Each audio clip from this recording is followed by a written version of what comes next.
चार बहुओं की सास पार्ट 2। अब सुशीला की चारों बहुएं अलग अलग फ्लैट में रहती हैं। एक दिन सुशीला के पास गांव से उसके भाई हितेश का फोन आता है। हितेश कहता है, सुशीला दीदी कैसी हो आप? सुशीला कहती है, मैं तो ठीक हूँ। हितेश, तुम कैसे हो? बहुत दिनों के बाद फोन किया, सब ठीक तो है ना?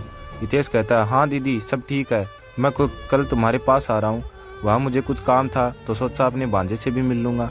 फोन कट जाता है और सुशीला दुविधा में पड़ जाती है। वह सोचने लगती है कि बच्चे तो मेरे साथ में रहते नहीं, अगर ये बात भाई को पता चल गई तो अकेले में रहती हूँ तो वह बहुत दुखी होगा। खैर, अब जो होगा वो देखा जाएगा, आने दो भाई को। अगले दिन हितेश सुशीला के घर पहुँच जाता है। वह अपने भाई को देखकर बहुत खुश होती है और सोच में पड़ जाती है। हितेश कहता है, सुशीला दीदी क्या सोच रही हो? सुशीला, अरे कुछ नहीं, तुम बैठो, मैं तुम्हारे लिए कुछ खाने के लिए लाती हूँ। हितेश, दीदी तुम क्यों ला रही हो खाना? आपकी बहुएं लाएंगी, कहाँ गई वो? सुशीला ने हितेश को सारी बात बता दी।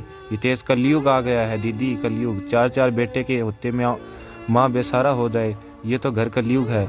चलो मैं तुम्हारे बेटों से मिलकर आता हूँ।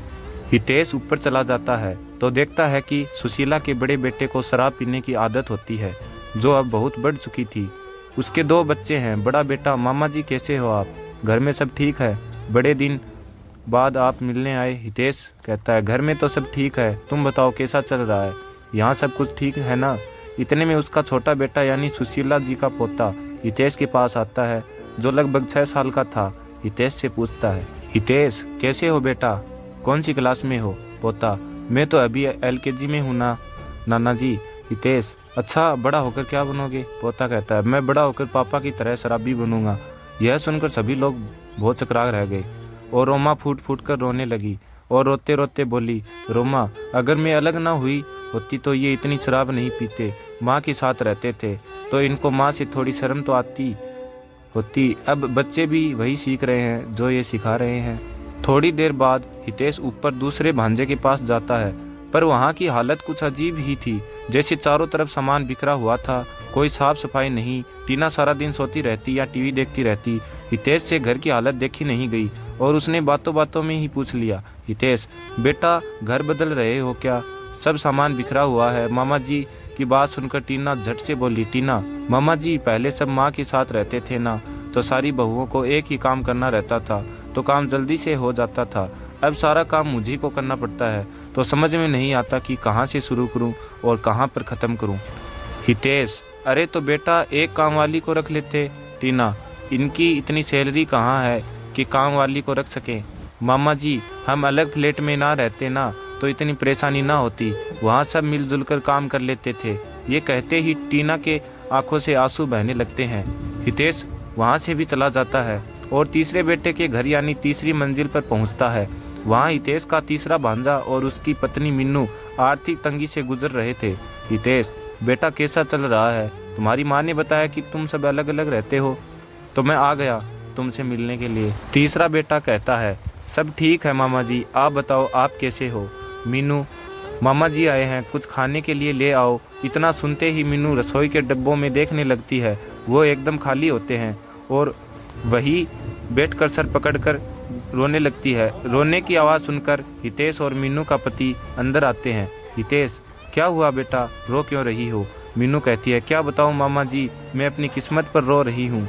अगर मैं भाभीियों की बातों में आकर घर से अलग ना होती ना तो आज ये दिन देखना पड़ता। घर में खाने के लिए कुछ भी नहीं है और काम का भी पता नहीं मिलेगा कि नहीं। मेरी सास हमेशा हमारी ख्याल रखती थी और आज ये दिन सिर्फ मेरी वजह से देखने को मिल रहा है। मीनू अपने किए पर बहुत पछताती है। अब हितेश चौथी मंजिल पर जाता है तो वहाँ ताला लगा दिखता है। वह अपने भांजे को फ़ोन करता है तो पता चलता है कि उसका एक्सीडेंट हो गया है और उसकी पत्नी रितु अस्पताल में है। हितेश भी अस्पताल पहुंचता है। हितेश, अरे बेटा तुम ठीक तो हो? कैसे हुआ तुम्हारा एक्सीडेंट? हितेश के चौथे भांजे ने सारी बात बताई।